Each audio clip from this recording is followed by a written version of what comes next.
Elisha దగ్గర ఒక ఒక అసిస్టెంట్ ఉన్నాడు, గెహాజీ అనేటువంటి వాడు. ఈ గెహాజీ అనేటువంటి వాడు నయమాను కుష్ఠరోగంతో వచ్చినప్పుడు ప్రవక్త తన దగ్గర నుంచి ఏమీ తీసుకోలేదు. చాలా డబ్బు తీసుకొచ్చాడు, వెండి తీసుకొచ్చాడు, వస్త్రాలు తీసుకొని వచ్చాడు. ఇవన్నీ తీసుకొని వస్తే అవేమి నాకు వద్దని చెప్పేశాడు ప్రవక్త. కానీ దాని మీద ఆశ కలిగినది ఈ గెహాజీకి, దేవుని యొక్క బిడ్డ దగ్గర ఉంటున్నప్పటికీ కూడా. అందుకే కొందరు ధనవంతులకు ఆశించి శోధనలోను ఉరిలోను పడిపోయారు, దురాశలో పడిపోతారు అని చెప్పాడు కదా పౌలు. అలాగా దురాశలో పడిపోయాడు, వెళ్ళాడు.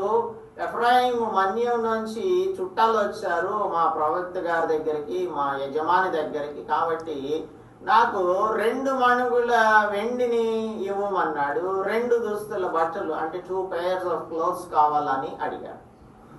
ఇతనికి వివేకం ఉందా లేదా, దేవుని యొక్క జ్ఞానం ఉందా లేదా అంటే దేవుని యొక్క జ్ఞానం లేదు కాబట్టి ఈ లోక సంబంధమైనది కావాలని కోరుకుంటున్నాడు. వెండికి ఆశపడక నా ఉపదేశం అంగీకరించుడి అంటుంది లేడీ విజ్డమ్.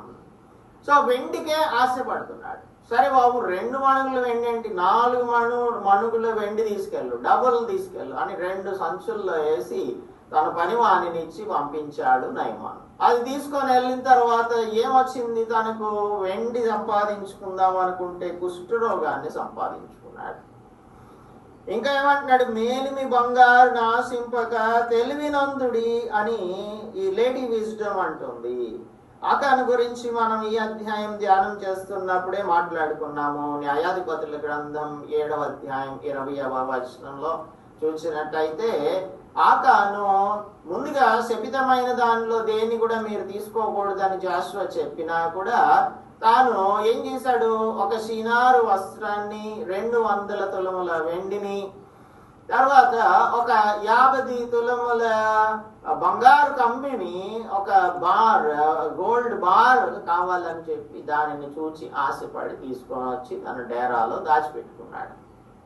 దానివలన ఏమైంది, తన ప్రాణాన్ని పోగొట్టుకున్నాడు. తను తన కుటుంబం యొక్క ప్రాణాలు పోవడానికి కారణమైంది. సరే, దీన్ని మరి మనం ఏమని పిలుస్తాం, దీన్ని జ్ఞానం అంటామా అజ్ఞానం అంటామా? దైవిక జ్ఞానం కావాలి. దైవిక జ్ఞానం కావాలని మీరు ఆశించండి. వెండి